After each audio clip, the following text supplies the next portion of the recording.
Pursuing elk with a bow is one of my biggest hunting passions. After applying for a particular limited draw tag in Colorado for 7 years in a row, I finally drew it this year. It's going to be a fun challenge to learn to hunt a new area and hopefully kill my biggest bull elk. Archery hunting is always a challenge, with wary animals, fickle winds, and having to get in close. But this week, Mother Nature is threatening to throw a few extra wrenches in the works. I've never seen it rain like this in Colorado. He is a big bull. Now you gotta figure out how to put him on the ground. Right here. Here he comes. Victory begins with a single step. It is formed in strategy, tested by adversity, and forged with an iron will. But for victory to be pure, it must be earned. Join Willi Schmidt on an epic quest to rediscover the last, best, pure hunts that are accessible to everyone, if they're willing to go the extra mile.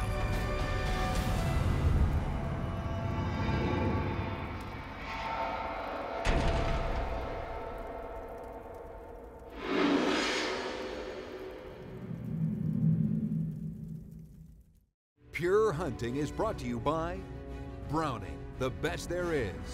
Spot Hawk, the world's toughest archery products. Clean Shot, the makers of Knockout, the frustration-free lighted knock. Fox Pro, high-performance game calls. And by the Swing Blade, with 2 blades in one to open game like a zipper by Outdoor Edge. The new Barnett Razor, razor light, razor fast. Blood Sport arrows, we're not afraid to show you blood. And Tenzing, go further, hunt longer. Willi is headed to Colorado's renowned Unit 76 for an archery elk hunt. This large unit, covering nearly 600,000 acres, is known to have lots of elk and quality bulls. He'll mostly be hunting on his own, but hopes to have help from his friend Chris Nowak for part of his hunt. Colorado's September weather is typically beautiful, but this week there's been a surprising amount of rain, with more in the forecast. Wow, that was pretty cool. It'd be nice to see some elk since that's what we're after, but it's nice seeing some wildlife. Hook the trailer back in and set up camp. Got camp set up and got a little break in the weather for the time being, and there's clouds all around and may start raining, but wanted to get all my food ready. Plan is to start out tomorrow and actually go out on a 3-day bivvy, so getting all this ready before what may be more rain coming, and hunker down, have dinner, and get up hopefully to some bugles. Unfortunately, Mother Nature has other plans for the morning hunt. With rain, fog, and low visibility in the early morning, he decides to pass on the bivvy hunt and only head out for the day.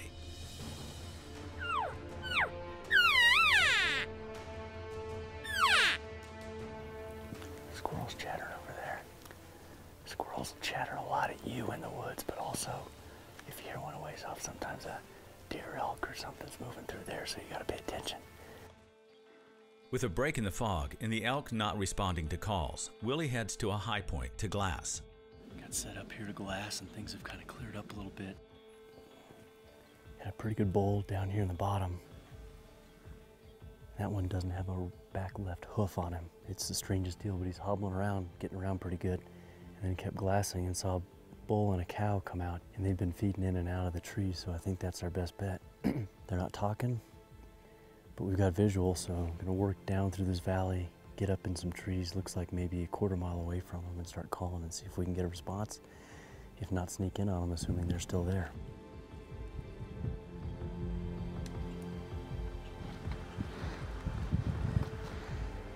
Willi sets up a cow elk decoy off to his side before starting to call. The decoy is intended to give an approaching bull confidence that there are other elk around. Here comes a spike. Nice 6-point right behind him. Just a good, solid 6. Wind swirly. They're not coming down. You may see the decoy, but it's pretty open. The wind's not right. Gosh, that's a nice bull. Oh, there they go. Got the wind. Dang wind swirling. Typical mountain winds, middle part of the day. Dang it. I set the decoy up there. We hoped they'd come down this way a little closer, but they skirted up, which obviously they're gonna do to win something. And that's also where it's tough being when you're calling for yourself. They pinpoint the noise so quickly. Chris may come and join me for a few days, and if so, I mean, if he was back there 75 or 100 yards, in theory, he could have pulled him past, assuming the wind was a little better, but they'd have been focusing and wanting to get farther down that way. Dang, it's exciting. With no encounters for the rest of the day, Willi heads back to camp. But with his friend Chris expected to arrive tomorrow, Willi is hopeful that his luck will change. Look at that. He's a big boy. They sure are. Now you gotta figure out how to put them on the ground. This is what we've been waiting for. It's day 2. Willi is battling rainy weather as he hunts for trophy bulls in Colorado's Unit 76. Willi's good friend Chris Nowak is on the way to give Willi some reinforcement for the next few days. So, am I here just for the packing out? No, you better have your calls and everything. Good. It's supposed to be 5 days of rain. And I guess Denver's gotten hammered. Oh, the whole Front Range is flooded. There's no traffic, all the roads are shut down. The Front Range of Colorado is experiencing historic rain and flooding, but the weather appears to be improving in the mountains for now. Willi and Chris decide to go forward with their plan of a bivvy hunt for the next few days. Well, the good news is the weather held off so we could set camp up. The bad news is it came in just as we were going to go out for an evening hunt. You know, at least we can hunt long enough to get soaking wet. Ruin the whole hunt and come back here and climb into our bags wet. Yeah. Great. It'll be like that the rest of the week. Wouldn't that sound like fun? That sounds like fun. The weather turns from bad to worse, keeping the animals bedded down. Although thunderstorms are common in the afternoons, they typically give way to bright sunny skies the following morning. But not today. The rain continues off and on all night, and it's still raining when the guys wake up to prepare for the morning hunt. I've never seen it rain like this in Colorado. It's getting rain every day. The morning rain finally lets up, allowing the guys to glass from camp. What's that one? That's a bull. Is it? What size? 5 or 6, not a giant, but a good bull. The elk they've seen are over a mile off and already heading into the trees, so Willi and Chris head out to look for another opportunity. As they crest a small ridge, they come across a small raghorn bull below them. I thought he was going to come in for a second. Willi isn't interested in shooting such a small bull, but the guys decide to try an experiment. Chris pulls out a decoy for them to hide behind to see how long the bull's curiosity will last. The guys get within 100 yards, but the bull has finally had enough. Willi and Chris continue on, trying to elicit a response to their bugle calls. The occasional sporadic bugle keeps the guys pushing upward until they arrive atop some rugged and possibly dangerous overlooks. But they're still unable to lay eyes upon the elk that's bugling from down in the canyon. I mean, typically you go over there and they stop calling, you know. But, I mean, they gotta still be down in those aspens. Faced with dangerous terrain, fading daylight, and an end to the bugles, they head back to camp. Well, we had to go see it. Now you know what not to do. I know where I won't be hunting. So, well, that mountain house will taste pretty good tonight and shed some of these wet clothes.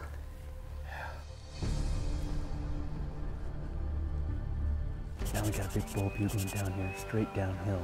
Just gotta get in between the cliffs. It sounds like he's either farther than we thought or moving away. Unfortunately, you never know what it looks like, but it's turned into not a very safe situation. It's day 5 of Willi's archery elk hunt in Colorado, and the morning dawns colder, but much clearer. Well, we're still not hearing the bugles like you'd expect this cold weather. But last night down in the steep aspen, we're gonna go after them. There are a couple bugles, so we at least have a starting point. Hopefully my guess is they stay down there pretty regularly.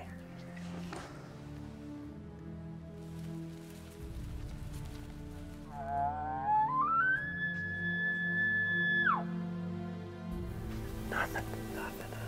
I didn't hear anything either. No, nothing. But you'd think this time of year there'd be a raghorn or a satellite just coming in curious, even if it's silent. When I drew a limited draw, I didn't think that meant limited encounters. Just find a sunny spot. Maybe something will come by. Despite not wanting to go into the steep canyon of aspens, a consistent bugle draws the hunters down. That's some nasty stuff down in there. We weren't gonna do it, but now we got a big bull bugling down here, straight downhill. Just gotta get in between the cliffs. There's a game trail that goes down, and then down this chute. That should put us in right above where we're hearing the bugling.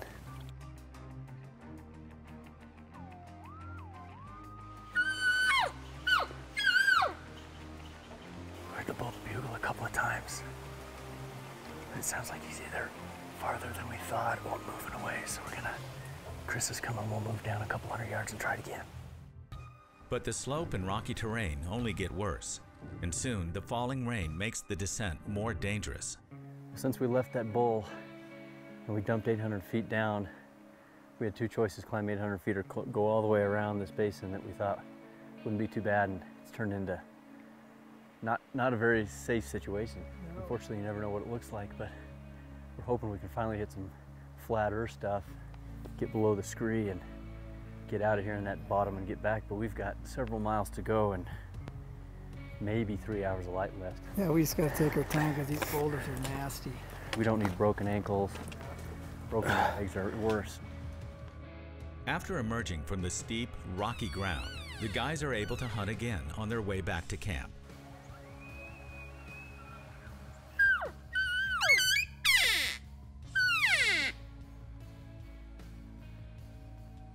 All right, let's go.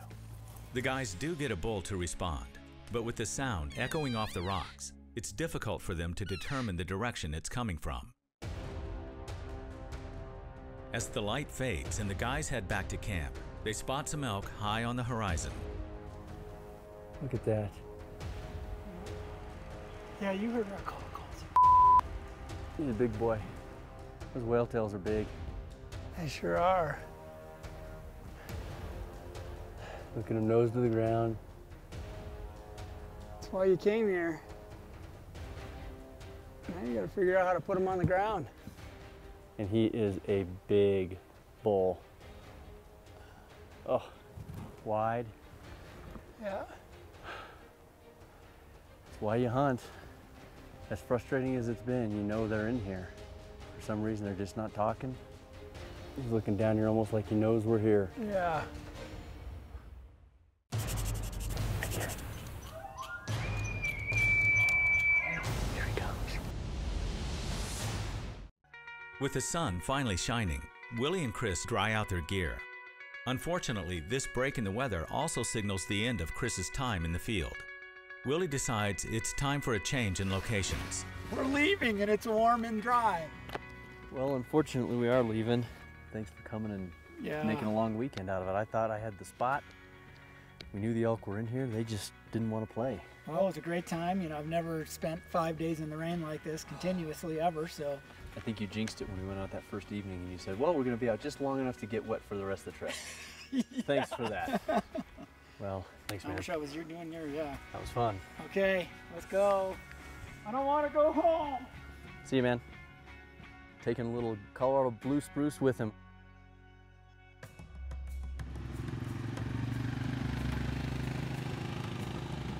Well, we're at the new spot, new attitude, new area, hopefully some new elk, change of clothes, which I needed after 5 days, and give it a try.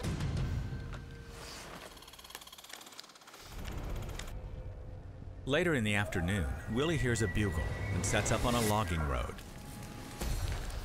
We're gonna go bull screaming right up here, about 120, 150 yards away. Get set up right here. No decoy.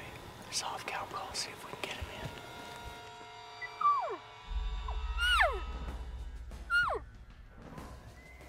Willi throws a rock to sound like the hoof of an elk.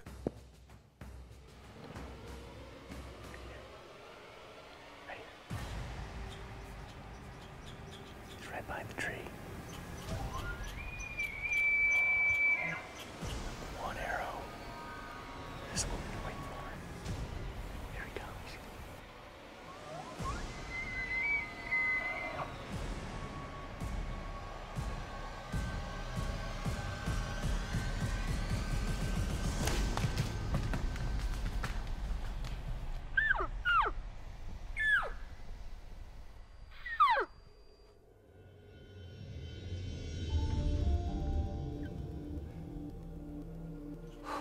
What a rush. Bugled right there, 20 yards in my face. Took that front shot. He stopped up there about 60 yards and I couldn't consider another shot. He was in too much stuff. Just wish he'd come in broadside, but at that yardage, that's a lethal shot. Now the wait begins. Even after making a lethal 18-yard shot, Willi waits over 45 minutes before looking for a blood trail. Willi notes the direction and marks locations of the spots and pools. If the trail gets lost, Willi can return to his flagging to try to pick up the blood trail again from the last known spot. So where the blood starts getting good, and I don't know if it's going to continue. Love for nothing more than to recover this bull. I know it's the biggest bull I ever would have killed, which is what I came in here for. Willi continues to track the blood trail until darkness settles in. Backing out, gonna come back tomorrow and find the bull. It's gonna be a long night. The next morning, Willi follows the flag line he started last night to pick up where he left off. I found a pretty decent blood pool. Right here. My arrow. Got a good direction anyway. Willi follows blood and tracks for the remainder of the day, all the while expecting to come across his bull. We're still on blood. It has been a long time. I need to check GPS. We've gone at least another 300 yards. After running out of daylight again, his search will have to continue tomorrow. The next morning, Willi heads out again in search of his bull. He also watches and listens for ravens or coyotes, which might lead him to his kill. Got some ravens flying. There's not a lot of them, and we don't see a bunch sitting up in a tree. Some blood here. There's blood on the grass. Willi has lost the blood trail, and with no help from scavengers, he walks in circles from the last blood and performs grid search as a last-ditch effort to stumble across his bull. It's kind of a stalemate right now. This is my worst fear coming to real life right now. After spending 2.5 days searching, Willi makes a tough decision. This does not feel very good. I wounded that bull, followed blood trail. He could very well be alive, but as far as I'm concerned, I wouldn't feel right trying to hunt another bull elk when I know I wounded one and left one in the woods. Hunted for 11 days in here, and to come away with nothing after shooting one is really disappointing. And anybody who's never wounded an animal hasn't been hunting long enough. It goes with the territory. It doesn't make you feel any better, but you learn from your experiences, and I'll certainly learn from this one. As I reflect on this hunt, there's a lot on my mind. It took me 7 years to draw this tag, and my expectations were high. Losing an animal is never easy, and it can happen on any shot, any angle, and any method of hunting.